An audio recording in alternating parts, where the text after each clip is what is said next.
Oh, hey, what's up? So today we're going to talk about United States law enforcement and terrorism and social control, and I'm so tired. Oh, and the Boondocks. I am the stone that the builder refused. I am the visual, the inspiration that made ladies sing the blues. I'm the spark that makes your idea bright. Yeah, we're going to focus today's episode on the season 3 finale of The Boondocks, an American animated TV show that aired from 2005 to 2014 on Cartoon Network's Adult Swim. The show follows the Freeman family, retired civil rights activist Robert Freeman and his 2 grandsons, Huey, 10, and Riley, 8. The show frequents in satirical comedy, particularly about Black culture and race in America. And it's fucking iconic. Let me just say that. But the reason I want to talk about this episode is that it showcases a very provocative portrait of the nature of the violence aligned with the interests of the United States government. Or in other words, the violence that America deems lawful. And it does this by showing how this violence is dispensed through real human people onto other real human people. And it wraps all of this up by highlighting how reckless, brazen, and ultimately pointless America's use of violence really is. Does that sound like a lot? Because yeah, it's a fucking lot. I'm fucking exhausted. I'm so tired. 1. The Tale of Two Cops. So there are 2 characters that stand out to me as remarkably similar in this episode. Secret Agent Jack Flowers and the security guard. I want to say his name is Randy. Nope, I just checked. It's actually Daniel Stuckey, aka Dan the Security Man. So at first glance, these characters seem pretty different. Let's take a look at Secret Agent Jack Flowers.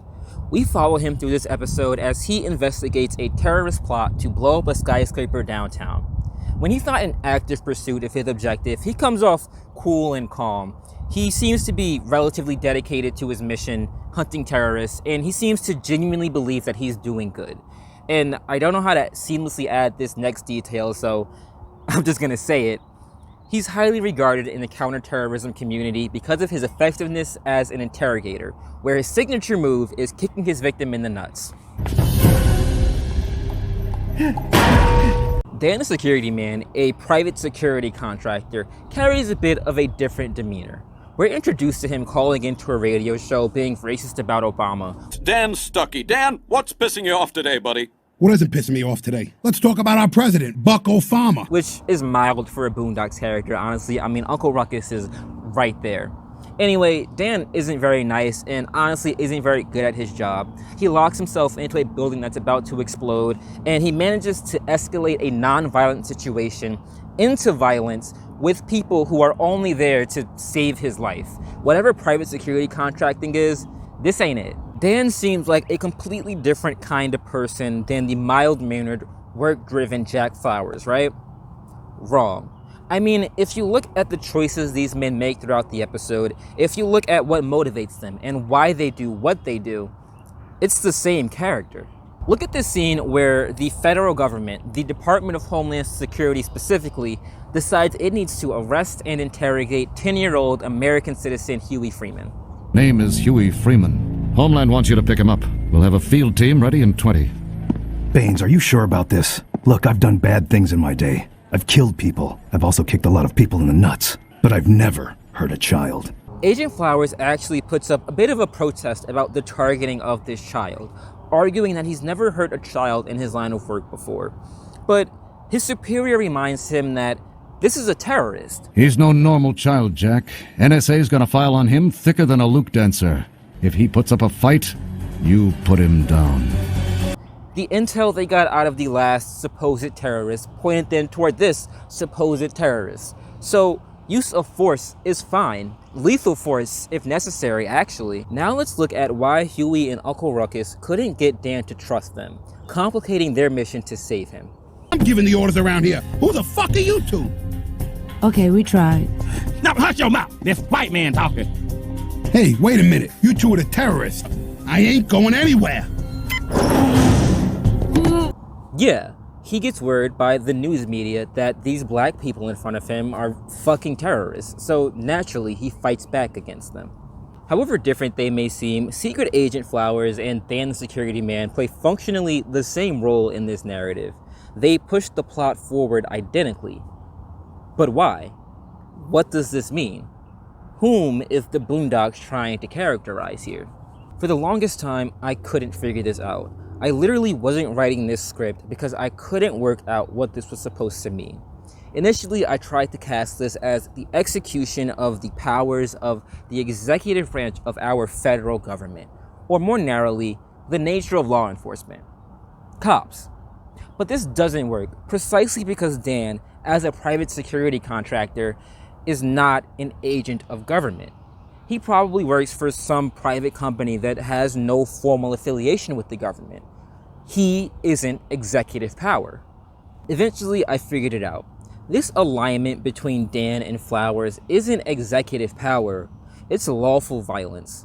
It's a subtle distinction, but I think this label fits a lot better. Flowers is an agent of the US government. When he shoots people with the intent to kill them, he does so with the blessing of the US government and all the laws it makes and it decides to enforce. His violence is literally lawful. The same, I think, can be argued about Dan. His status as a private security contractor gives him some cover to use and exercise violence.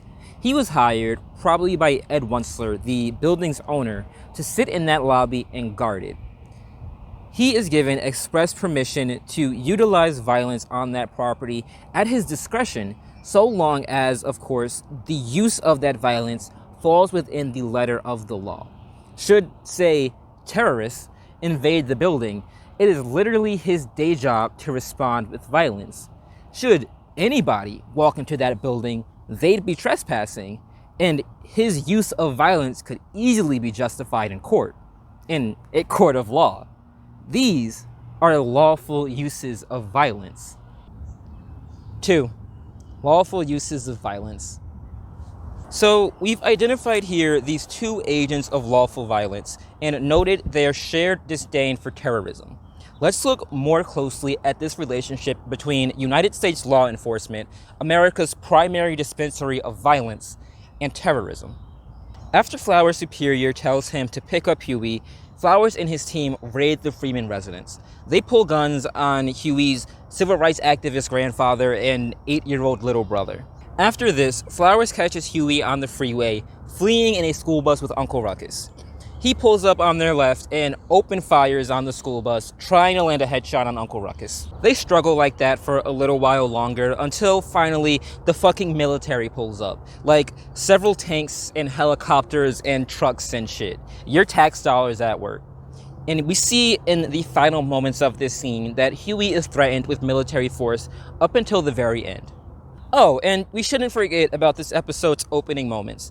Jack Flowers is called in to interrogate some man that the Navy SEALs picked up.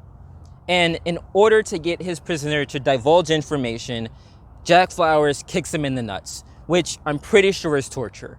So, just not a good look. It's a bad look. It's a pretty bad look. Oh, and we also shouldn't forget about Dan's run-in with Huey and Ruckus, where Huey and Ruckus are attacked solely because the news media has casted them publicly as terrorists, with the only support for this designation coming from the United States government. This show is portraying an American government that deploys aggressive, violent tactics with little regard for civil rights or basic human dignity or even the general welfare of innocent bystanders, squarely within the context of counterterrorism. Now, this is a cartoon, and it's the Boondocks, so it's just bound to get crazy as hell. So maybe I'm putting more thought into this than it seems worthy of. But these are the ideas that the show puts into your head when you watch it. Sure, these specific details about how the American government acts on and reacts to terrorism are fictional. But these ideas don't come out of thin air. If this satire has any point, it'll probably be here. So, all of the aforementioned raises a question in my head, and it's gonna be fun for me to articulate this out loud in a YouTube video on the internet. But why is America so strongly averse to terrorism? Like, it sounds like a dumb question. Like, it's fucking terrorism, Antoine. Of course, America is going to react strongly to terrorism. But why? What is it about terrorism that elicits such a visceral response from the American government in the way that the Boondocks has shown us America's visceral response to terrorism? So now, if you'll stick with me for a second, it's time for a video section I'm just gonna call 3, Terrorism. I went into writing this video on the heels of the Logic video, where I used this definition for terrorism brought to us by Google.com's algorithms. The unlawful use of violence and intimidation, especially against civilians in the pursuit of political aims. And so this was the definition with which I tried to analyze the events of this episode. But something didn't click. It makes sense on a very plain, basic level why America, and thus lawful violence in America, would be fundamentally at odds with unlawful violence, or violent crimes, violent acts that are against the law. But the Boondocks doesn't show us America's conflict with those who use violence without the United States' permission. It's very particular about terrorism specifically. And according to our Logic video definition, terrorism is not only violent crimes, but violent crimes with a political goal in mind. So for a long time, I was hard-pressed to explain what the Boondocks is trying to say about America and this political component of terrorism. But the issue was my narrow framing of terrorism. See, the Boondocks doesn't lay out beforehand the definition for terrorism that they'll be using throughout the course of the episode. The concept of terrorism is invoked when we see the government torture a brown man from Afghanistan, asking where the target is. It's invoked when Flowers' superior tells Flowers that Huey is a domestic terrorist with radical leftist affiliations. It's invoked when the news flashes Huey and Uncle Ruckus on screen under the banner, "Terrorist Apprehended." All that these moments do is conjure up whatever idea of terrorism the viewer already has in mind. So this made me think of popular examples of terrorist acts that would pop into the minds of American viewers of this American show about the American government. 9/11, the Oklahoma City bombing, the Boston Marathon bombing. I'm not going to go into those because we've already gone way too deep into this fucking rabbit hole. But this is when it clicked. Terrorism is akin to an act of war, and war is inherently political. Two or more nations or sovereign entities, or possibly entities whose sovereignty is in question, go to war to force a concession by the other side. And whatever these entities could ever want is by its very nature political. After all, this is politics. These nations are in and of themselves polities. But war is lawful. In this realm of war, there are rules to be followed, standards to be upheld, and commitments to be made. If the other side surrenders, you take them as prisoners. Don't attack holy sites and shit, because that's fucked up. Wars are started when the nations involved declare the war, when they loose upon themselves the rights and authority to send their military somewhere to attack someone else's military, or to take by force the lands and properties of some other nation. Wars are ended when the nations involved sit down and draft resolutions that the laws of these nations will agree to acknowledge because they don't want to do war anymore. It's all on the books. War is sad and depraved and violent and just generally all around fucked up. No individual person going through war is gonna have a good time. Whether they're a combatant or a civilian or one of the digheads legislating the legality of all of it, nobody here is living their best life. But it's still lawful. Terrorism isn't. And I think this provides us with a really good lens with which to look at this Boondocks episode. Terrorism is all the violence and politics of war, without the underlying legal infrastructure. Alright, so here is where I'm going to step away from my own train of thought and introduce some sources. I brought up the definition for terrorism I used in a Logic video, which apparently is one of more than 100 definitions for terrorism. There's no singular, universally agreed upon definition, which is just great for our purposes. Just within the United States, different parts of the government adopt different definitions for terrorism. The US Code, which is just like all the laws, itself contains 2 definitions for terrorism. Title 22, about foreign relations and intercourse, contains a Chapter 38, Department of State, where there's a Section 2656F, where there is a subsection D that defines terrorism as premeditated, politically motivated violence perpetrated against non-combatant targets by subnational groups or clandestine agents. While Title 18, Crimes and Shit, has a Chapter 113B, Terrorism, where Section 2331 lists the definitions of both international terrorism and domestic terrorism. Identical in both of those definitions is the following. Activities that A, involve violent acts or acts dangerous to human life that are a violation of the criminal laws of the United States or of any state, that B, appear to be intended 1. to intimidate or coerce a civilian population, 2. to influence the policy of a government by intimidation or coercion, or 3. to affect the conduct of a government by mass destruction, assassination, or kidnapping. On an international level, there's even less consensus. In 2004, the UN Secretary General produced a report that outlined terrorism as any act intended to cause death or serious bodily harm to civilians or non-combatants with the purpose of intimidating a population or compelling a government or any international organization to do or abstain from doing any act. And even though the Secretary General is the foremost representative of the UN itself as a body cannot agree on a single legally binding criminal law definition for terrorism. This is a product of the fact that a lot of the nations disagree on what is and isn't terrorism. Hell, some of them do what others would consider terrorism, so there's a big roadblock there.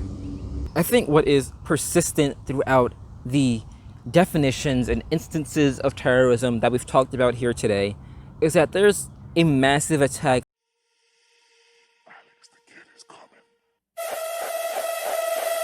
It's Bobby, bitches. We got on the state, on this body of laws governing this group of people on this particular stretch of land. And this necessarily elevates terrorist attacks to the level of acts of war. Suddenly, the US government rolling tanks up on the freeway to confront Huey makes sense. Suddenly, the blatant disregard for international laws prohibiting torture makes sense. God, I'm so tired. So, we came into this section trying to decipher why America devotes so much violence to countering those it suspects to be and accuses of being terrorists. And I think we can say we've answered that.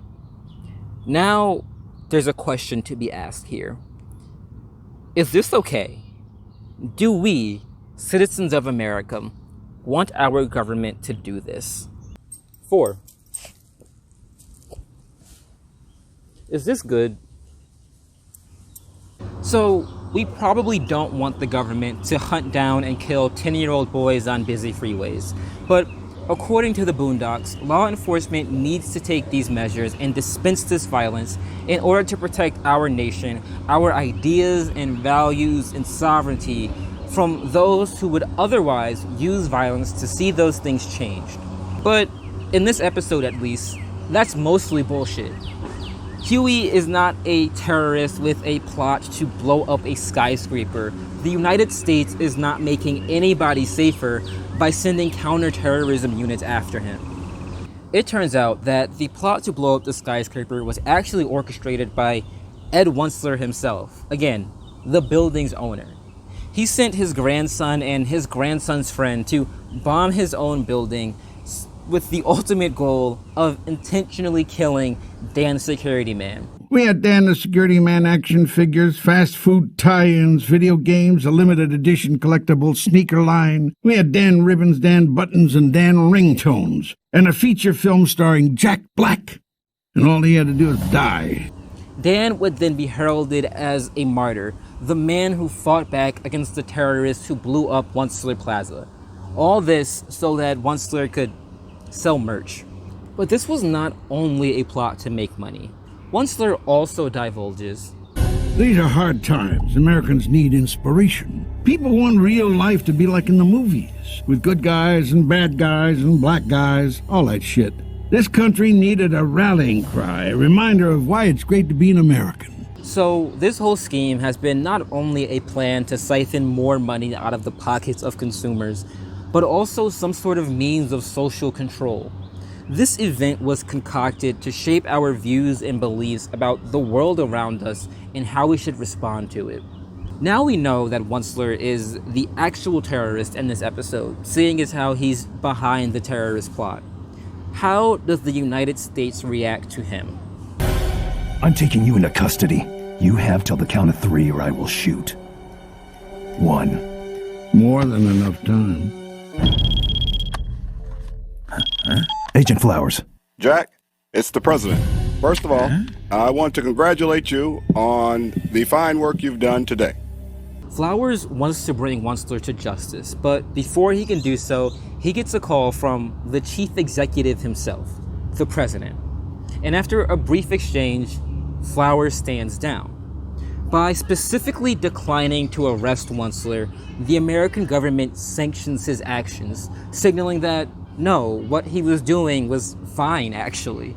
In this silly episode about a secret agent fighting terrorism by kicking people in the nuts, the Boondocks has shown us how America justifies its use of and its delegation of the right to use violence, while also eschewing humanitarian concerns by invoking the specter of terrorism in the minds of its populace. At the same time, the incredible destructive impact of terrorism, both physical and social, is exploited by the rich, white, and powerful to control the powerless with the permission and protection of the American government. And the people experiencing the most violence in the crossfire of all this dumb nonsense are 2 black people. I'm so tired. Something I've managed to completely not touch on throughout this video is that this episode of the Boondocks is a parody of 24, which is, I don't know, it's a fucking show. It follows a character named Jack Bauer, Jack Flowers, he fights terrorism.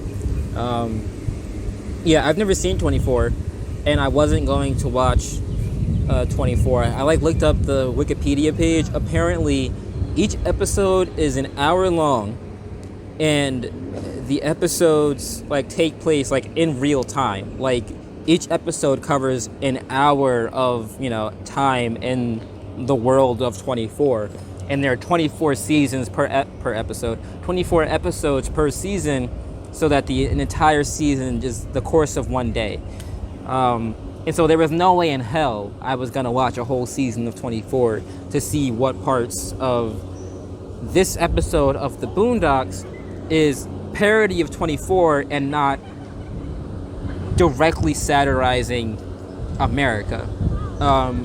So if you've seen 24 and you know that this thing that I've talked about is actually parody of 24 and not satire of America, comment that down below. Share your information with the rest of the class. Yeah, other than that, I think I have another note for the outro that I don't know how to cover because how do you cover shit anymore? I started writing this video in December, so I had no way of knowing then just how topical the themes of this video would be to the time that this video was being released, which is hopefully Juneteenth 2020. In that case, happy Juneteenth. So, I don't know. I guess I just want to take this opportunity to say, because I probably won't make another video for like 3 months, apparently that's my turnaround time nowadays. Black Lives Matter. Abolish the police. Oh, and prisons. Abolish fucking prisons too. Abolish it all. Fuck it. Burn it all down.